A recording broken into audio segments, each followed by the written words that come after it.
Oh, good. Okay. Okay, here we go. Okay, you can see okay, yeah.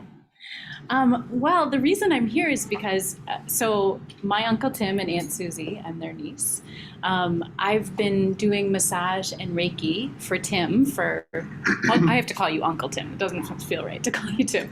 For Uncle Tim for quite a few months. All call him Uncle Tim. Yeah, there you go. Everyone, he's now Uncle Tim. Uncle Tim.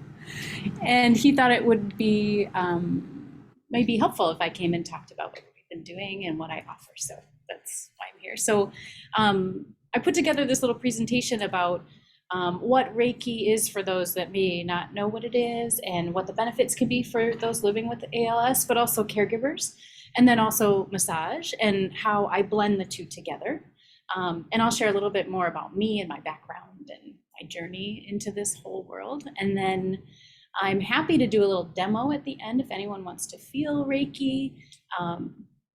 And you don't have to, of course, but if you want to. And then I'll answer any questions you have. Does that sound good? Yeah, great. And feel free to stop me along the way too if you have questions about anything. Okay. And Angie, next. Going to be my... Going to be like my third arm. Yes. There we go. So you can just do that, and then I'll give you the signal. So I'm a licensed massage therapist and a certified Reiki practitioner in 3 levels. So Reiki has 3 levels that you can go through for certification. So I have the 3rd level. I'm also an artist and a poet, and I teach healing therapeutic art classes and writing classes. And I own a practice in Oconomowoc that's called Deep Rooted Healing that I opened last year. But I've come to this healing work through the arts. So I've been in the arts my whole life. And you can go to the next slide.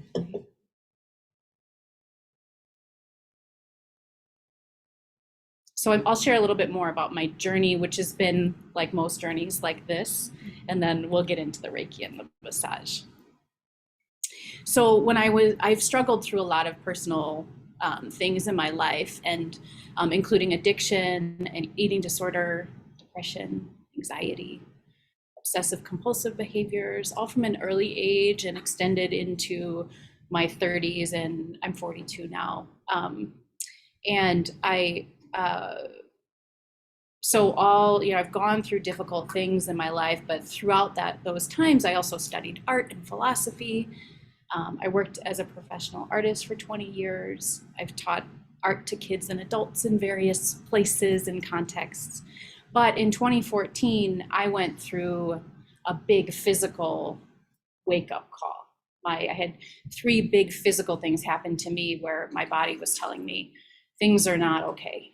And I was close to going into a coma because my thyroid was shut down to the point where, and I had no idea. I had multiple things going on, endometriosis and cysts and very bad things that I was completely unaware of. And I lost my hearing to the point where I needed hearing aids.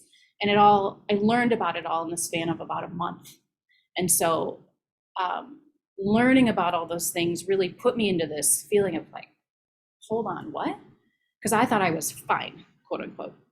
And it really jolted me and made me realize that I needed to look inward and start to do some work. And at the same time, I was starting to work and realize that I had an addiction to alcohol that had been active for 20 years. And so I did years of therapy of various kinds, digging deep into myself, lots of messy inner work. And through all of that, art was a constant for me. So I was starting to use art as therapy just for myself. I would sit in my bedroom and stitch little books and weave and write in my journal and make things with nature. And I found that as I did that, it was helping support what was going on inside of me. Before then, art always felt fun and joyful, but it didn't have the deeper therapeutic component for me. But then through my own journey, it started to. So then I started to teach that to or just share it with other people through classes. And through all of that, one day, I just feel this nudge to go, I feel like I want to go to massage school. And in some ways it felt like, where'd that come from? Very left field. And in other ways, it felt like just a natural progression because I had been doing so many tactile things. I'd been working with fabrics. I'd been really feeling deeply into myself. It was all about touch. And I felt called to learn more about my body and the body in general, and touch specifically, how it can be healing. So I went to school for massage therapy last year. And during that time, I also learned Reiki. So all in the context of 1 year, I did all that training. And then I was also exploring meditation and mindfulness and Buddhist practices. You know, I like to wander and I'm creative and, ooh, what's this? And let me follow that over there. So you can switch slide. So throughout, and then I started my practice last August. And what's guided me the whole way is this deep sense of curiosity and also the deep pull of my own healing journey, and discovering how the power of touch and presence and love and compassion and empathy, kindness, and what that just does to us, to me, to others. And so that's really the root of everything that I do now. And so now we'll share a little bit about Reiki, and then we'll talk about massage. Oh, this is some of the art that I make, by the way. Yes. To clarify, it's pronounced Reiki? Some people say, yep, Reiki or Reiki. Reiki. It's the combination of two Japanese words. So yeah, most people say Reiki. Yeah. Good question. Yeah. Yeah, I just threw this in there so you could see some of the things that I make. Tactile. When I see things like that, I'm like, oh, I want to reach through there and touch them. Okay, so some of you may be familiar with Reiki. Those who aren't, it's I wasn't until I started this journey myself. It's a healing practice that originated in Japan, and it's focused on sharing this loving, compassionate, gentle touch with our hands that can really help calm and relax the body and mind, so natural healing and balance can happen. It's very, very simple. Because our bodies are always trying to get back into balance themselves, but sometimes they need a little help because of various things that happen. Reiki is a very gentle way to just bring some of that loving energy to help support that healing. So Reiki's done by placing hands on very gently on the body in different places. So without any real pressure, just like this, very lightly, or above the body. So it's different than massage where you're like, you're getting into the tissue and that. It's very, very gentle. And it doesn't have any negative side effects, and it doesn't have any contraindications. So it can be done with any medications alongside any other treatments. And I love that about it. It's like really just gentle in that way and adaptive. Well done, multitasking. And Reiki in Japanese means universal life force energy. That's one word. There's not really a word for it, but maybe you've heard like chi or prana or ki. It's that energy that keeps us alive. It flows through everything and everyone. And the core principle within Reiki is that because there's this life force energy flowing through all of us and everywhere, which is really love, that we can connect more deeply to that energy and not only share it with ourselves, but share it with others for healing. So it all distills down to that. And it feels sometimes when I've learned about it or talked with people, sometimes people are like, is that real? And also, is it just kind of magical? It's like, well, actually it's just what's happening, And I feel like it's kind of magical, but in a very real way, So in Reiki, the practitioner or me, or anyone who practices Reiki, we're offering that loving energy through my body or in biofield, which is the energy that surrounds our body. And I'm connecting that to a person's body and their energy field or biofield. And that exchange of energy happens. So it's in that way, it's not like a forceful pushing, or when people experience Reiki, it's very calming and soothing and relaxing because of that, because it's very, like if you imagine the energy is moving just like a soft breeze, kind of that's the feel with it. And so Reiki calms the body and puts the client often in this gentle, soothed, relaxed state. It feels close to sleep often. And when this happens, it's the parasympathetic nervous system is getting activated, the rest and digest part of our bodies. And that's when we naturally heal. So that, we get into this soothed, relaxed state, same thing like when we do anything that's calming, and then that healing can happen.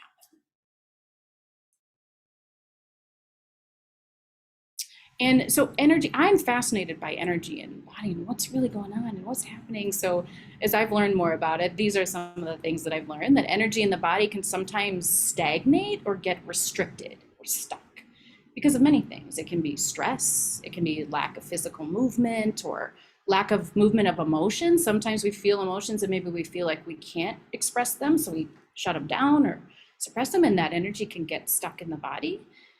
Environmental toxins, lack of social connection, lack of meaning or purpose, all that can affect the way that we feel, our mood, that's energy. And when that happens, sometimes we can feel pain or many things, lethargy, tightness, stiffness, all kinds of things, illnesses can develop. So things like Reiki can really help, just like, it's almost, I see it as like opening the windows and kind of letting a fresh breeze in, get that energy moving again. And our bodies are amazing. We're designed to have this healthy flow of energy and to be in this balanced state of homeostasis, where we not only our physical bodies, but our minds and our hearts. So we feel, we're always fluctuating a little bit, but ideally we're in this kind of evenish place. But sometimes we need that support to come back into balance. And what I love about Reiki is it doesn't involve any fancy tools or fancy tricks. It's literally one-to-one human contact. It's heart to hand, that's it. And I love it. You can do it in the woods, you can do it anywhere. You don't need a computer. And there's something really amazing to me about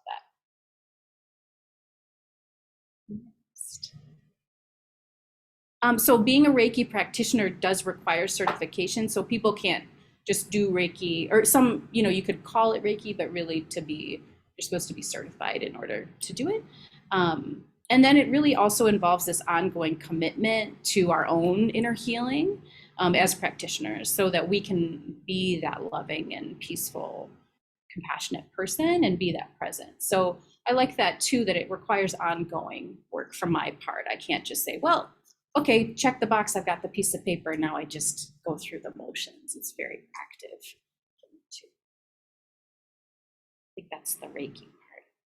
And one more part that I just love. Reiki is really more about being than doing. So it's not about trying to fix anything or cure or solve a problem. It's really just that loving intention and being present. And then, incredible things happen from that. But it's a different intention. Sometimes in the healing world and in our lives, I imagine some of you can relate to this. I do this all the time. I want to fix the problem. How do I just fix it and make it go away? And Reiki is a really wonderful kind of flip of that. Hi, welcome.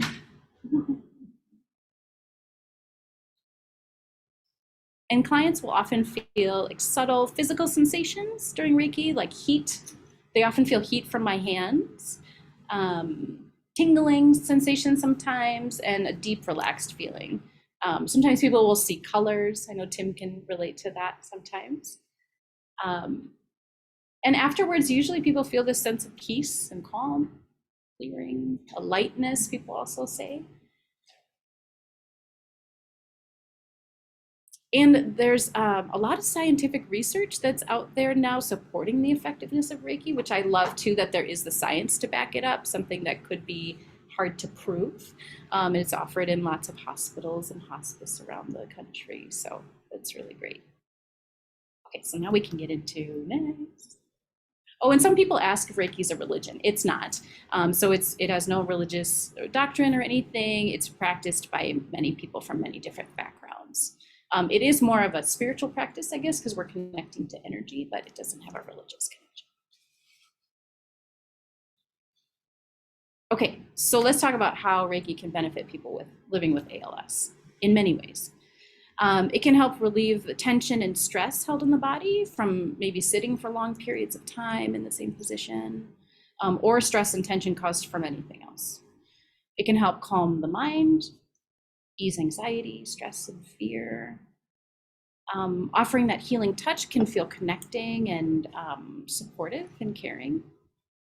It can help improve sleep, which can be really helpful.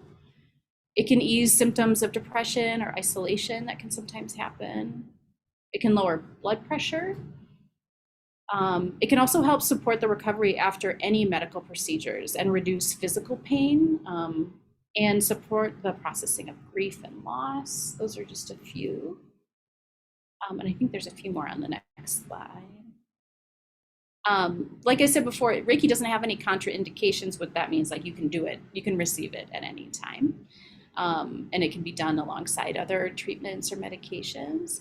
The also great thing about Reiki is it can be done physically in any position. So you can sit in a chair. When I've done it with Tim, we do it in his wheelchair.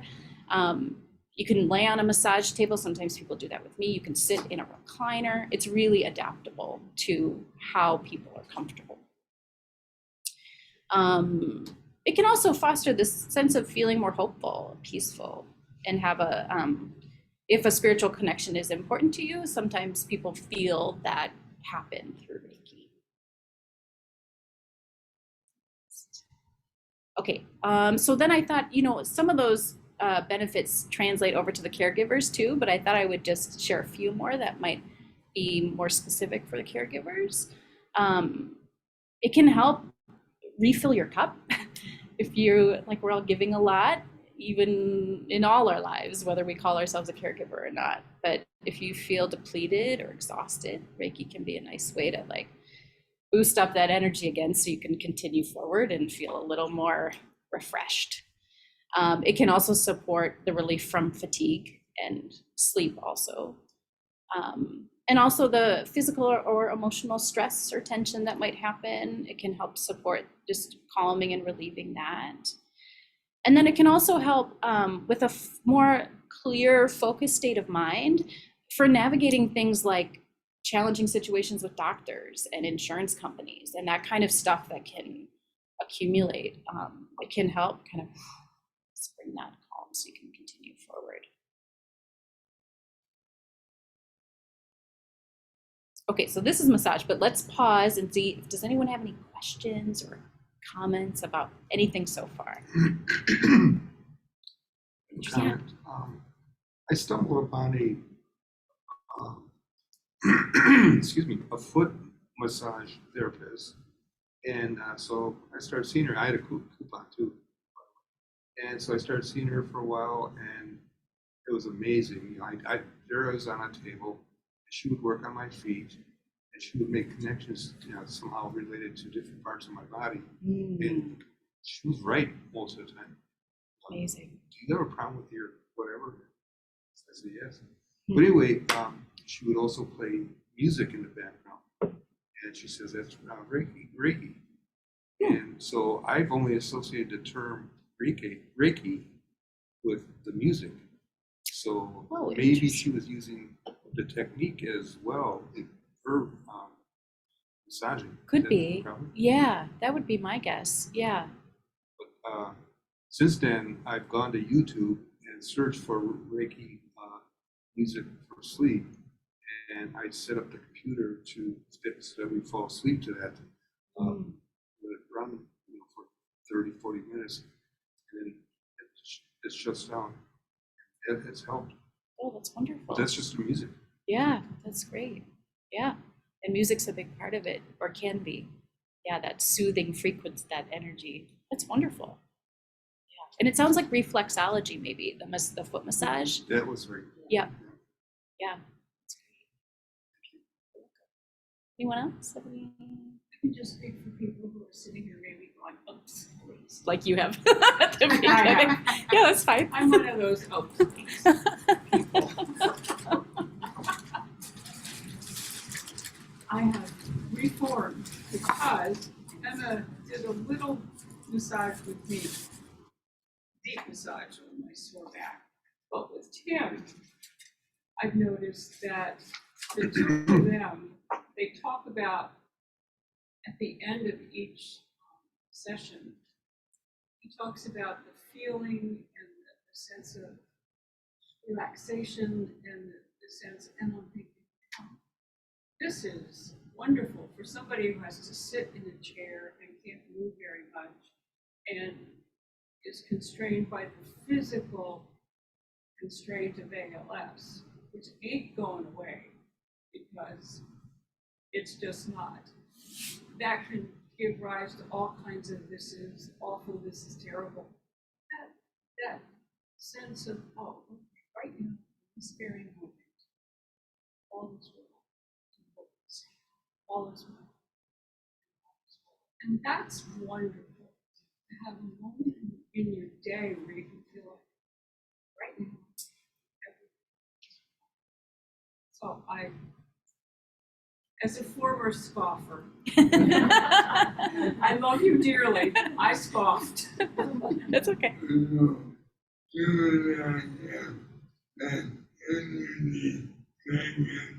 Mm-hmm. We have, yes. Yeah. Mm-hmm. Which is amazing. Yeah. Did everyone understand that? So we'll pass energy back and forth, and because Tim's also a scientist, so sharing Reiki with him is really fun because we talk about energy at the end and just the way that you think and feel, and yeah, that's been really neat. Yeah, and then he'll often say, "I was sending you energy too." I'm like, "Oh, okay, that's great." Yeah. I take it helps focus in the present and get out of that ruminating about what could happen in the future. Yes. You know, that anxiety, is that Absolutely. one of the benefits of it? Yes. Yes, absolutely. Yeah. And it's hard to turn that part of the brain off, isn't it? I mean, I feel like once it starts, it just keeps going. Yeah. And yeah, Reiki can really help. It just seems to have this quieting effect. Like it just kind of gently, yeah. And also I've found that I've heard from people that I've worked with, and I've heard about where people have more of a sense of, like, sometimes those ruminating thoughts will gently with Reiki turn more optimistic. So something that we might be like, oh, is this thing going to happen? I'm so worried about this in the future, that there's a shift in perspective that sometimes just gently happens, which people have told me and I've read, like, oh, it just feels, yeah, less weight, less heaviness, and less fear. And Which I think could be a side effect. I don't know about you folks, but I've been told meditation is a great tool for help with times of stress. But meditation doesn't happen quickly, for me at least. I can find myself, okay, I'm going to sit here for 10 minutes, and after 3 minutes, I'm going, I should do this. And it's difficult for me to get the quiet centering again. So I'm still practicing and getting better at it. But the sense of right now, as I said earlier, I'm here right now. It's very helpful if you're staring at this monster, a supposed monster. There's lots of monsters in our lives. I can't do anything. I can't fix it. I'm very Western that way. I want to fix something. That problem, I'll research it and I'll help you fix it. That's not the way this is working. And it's been challenging for me. Where it's just like, what?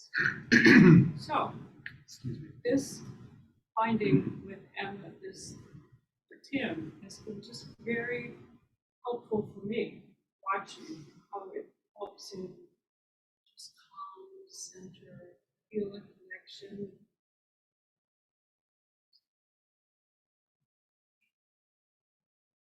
Tim, is there anything else you want to share about your experience of the Reiki part of it? We can talk about the massage too.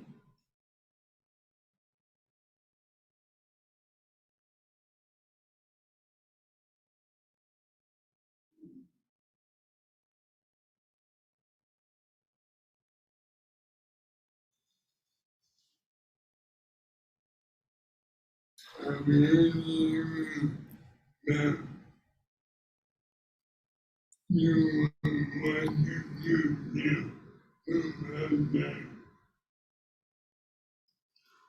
of you experienced a sense of watching yourself outside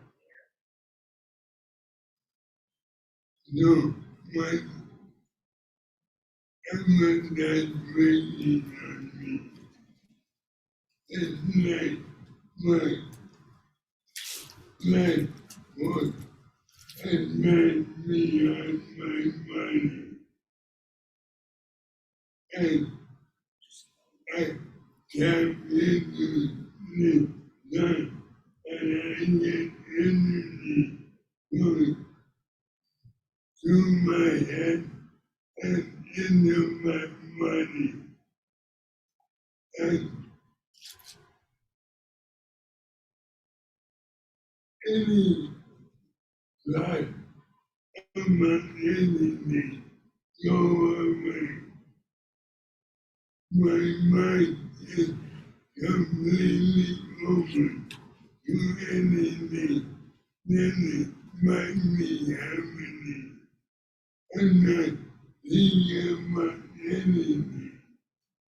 It's amazingly relaxing.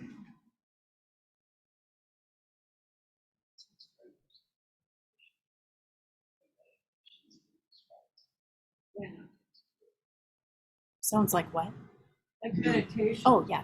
when yeah. I- When Emma began, Emma is doing her life work. I know, God and her. Mm. That's a good news.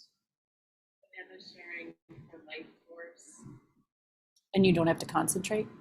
Is that what you said? Yeah, So like in meditation, and like meditation, you have to work at it. When I don't have to do any work. And then happens. And you, Just great for him. just sit back and receive. I didn't get all that. Could someone? Oh. He doesn't Oh, have yeah. to do any work with Reiki. For meditation, you have to work at it. Oh. That's what I'm laughing at. He doesn't have to do anything. when I'm not doing anything. He likes not doing anything. I'm getting a great benefit of not doing anything. Yeah. Great. Thank you for sharing that. How long does the Reiki treatment last? Usually I do an hour. It can be, you can feel the benefits of it usually within 20 minutes. But I typically do an hour session. If it's a Reiki massage, sometimes it goes up to 90 minutes if it's a full body massage and Reiki. But with like Tim, we do an hour. Yeah. So let's talk about massage, the benefits of, maybe some of you know this already, but for those living with ALS, it can really help with, sometimes there's edema or swelling in the feet and legs from sitting. So massage, in particular lymphatic drainage massage, which is just a very gentle type of massage where you're going like this, very gently moving the lymph that gets stagnant in the body just towards, like, I'll do that with Tim on his leg. I'll just give you a visual. I go like this up to the behind the knee because there's lymph nodes back there, and just gently like doing this across the foot and up the leg, and that helps move that lymph and just get it flushing and moving out of the body. So that's one of the benefits. It can also help relieve tightness and tension in the muscles. So from sitting or from stress, you know, which all of us often have. The massage part can also help improve sleep because it's getting anything that's stuck in those tissues, getting it flushed out and relaxed, which just means more comfort and more mobility and ease of movement. Clearer, calmer mind can come from just the massage piece too. It can help improve range of motion in joints too. So in all the joints, maybe hands, legs, elbows, neck, feet, ankles, and help just alleviate some of that stiffness that can happen too, that soreness, or if anyone struggles with arthritis, any symptoms like that, massage can help too. And it has that same calming effect on our nervous system that Reiki has, or meditation. It puts us into that parasympathetic state, so we get that soothing feeling. If you've had a massage, you know what that feels like. It also can help if people are in wheelchairs, to help loosen up those joints and muscles so you have more control as you're moving the wheelchair. And it can also help with the not only the loosening of the tightness, but also that mobility. So you have a little bit more range, which is great. And then it promotes healthy blood and lymph flow too, which helps immune function and overall health. All the good things. So then for caregivers, massage can help, with relaxing and reducing stress, supporting deep sleep. It can help also with all the things too, relieving any tension or tightness we're holding in those muscles. Promote all that healthy flow of fluids, lower blood pressure. If you're on the phone with a doctor or insurance company and your blood pressure is going up, like massage can help alleviate some of that too. So what I do I blend Reiki and massage in some of my sessions, because I've started just through my practice realizing, oh, wait a second, these two are so complementary and they can really support even a deeper level of healing and relaxation for people. I've received Reiki massage too, and I've just been, oh, this is amazing. So basically I just take the two and combine them together. So in a typical Reiki massage session, I'm working from head to toe, unless someone wants me to concentrate on a certain area of tightness. But typically it's full body. And so I'll start at the top of the head, and I'll just gently place my hands. And then I will work down to the shoulders, and then maybe I'll pause and do some soothing, relaxing massage. And then I'll work down the arms, pausing with the Reiki, and then doing a little massage. So they're weaving together, and it's a full body. So I'll do the front of the body and the back of the body, depending on a person's situation, like if we're working in a wheelchair or, but the blend has been really amazing. But that combination is only for people who really want the massage part. Some people want to stay clothed and feel more comfortable that way. So then Reiki's done fully clothed. It's just a Reiki massage. But with Tim, when we do the massage, he stays clothed, and we do we'll put on shorts. So I can massage his legs and his feet, but then the rest he's got clothes. So very adaptable. I think that, let's see, what's my next slide? Oh, and just that combination of Reiki and massage really helps care for the whole person. So bringing that deeper sense of peace and presence, like Sue was talking about, and that care and love that we receive through that healing touch, that just supports us on all levels. Then we get to, okay, one more step forward. Okay, yep. Okay, I got this. Here we go. Yeah. And I guess I just talked about this, but I was gonna share what's a session like, because a lot of people who haven't experienced it, how does it work? So it's typically an hour. It's either in a client's home or I have a space in Oconomowoc. So, or if you see another Reiki practitioner, they may have a treatment space where you go and they lay on a massage table. And I play soothing music. It's all fully clothed just for the Reiki session. And then, like I said, I work the full body. And then typically when I'm doing these sessions too, there's time at the beginning for people to share what they're feeling, what they're going through, hold that space for them to share. And then at the end too, because sometimes people will feel certain things happen during the session, a sense of relief or whatever they want to share. So I hold that space at the end too. So it's not like a typical massage where you just go in, receive the massage and then leave. There's that extra time for talking too. And then the Reiki massages, like I said, just the, if we're doing it in my space, it's on a massage table, fully draped, you're undressed to your comfort level, and then you've got a sheet and a blanket covering you, and then I do the whole treatment. And then if it's at your home, we're doing it in a chair.